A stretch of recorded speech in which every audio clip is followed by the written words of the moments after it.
बरेचदा पालक माझ्याकडे येतात आणि खूप कन्फ्यूज असतात. तर पालकांनी ऑटिझममध्ये काय लक्षात ठेवायला हवे? त्याच्या निदानाबद्दल त्यांना काय लक्षात ठेवायला हवे? नमस्कार, मी डॉक्टर कश्मीरी बडबडे, डेव्हलपमेंटल पिडियाट्रिशियन. आपण आज जाणून घेऊया की पालकांनी काय काय लक्षात ठेवायला हवे. पहिलं तर लवकर निदान आणि लवकर ट्रीटमेंट ही खूप महत्त्वाची आहे. कारण जेवढं लवकर निदान होईल तेवढं भाषेचं प्रावीण्य मुलांमध्ये लवकर येईल, सामाजिक कौशल्य छान वाढेल, त्यांची समज छान वाढेल. ऑटिझम हे स्पेक्ट्रम आहे आणि त्याच्यामध्ये मुलांना प्रशिक्षण तुम्ही कशा पद्धतीने देता हे महत्वाचं आहे.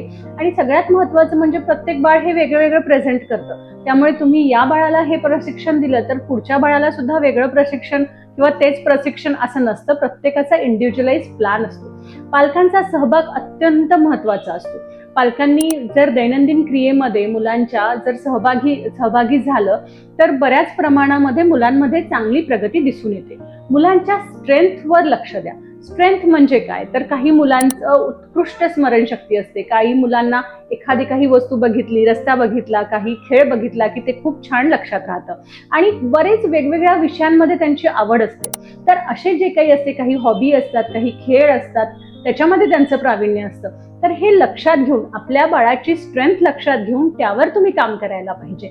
आणि ह्या सगळ्यांमध्ये महत्वाचं म्हणजे आपण काय थेरपी घेतोय, काय घरात काय काम करतोय, त्याच्या स्ट्रेंथवर काय काम करतोय, याचं सातत्याने लक्ष देऊन त्याचं पुनरावृत्ती करायला पाहिजे की ती प्रगती नीट होतीये ना, त्याच्यावर आपलं परीक्षण व्हायला पाहिजे. नमस्कार.